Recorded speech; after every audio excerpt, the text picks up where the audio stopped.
Water heaters can be extremely dangerous.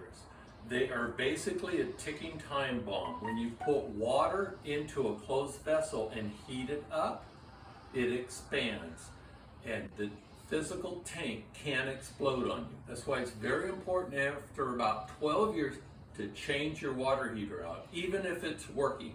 This is a prime example. This customer, this water heater exploded on him. You can actually stick my entire hand inside the water heater. Extremely dangerous.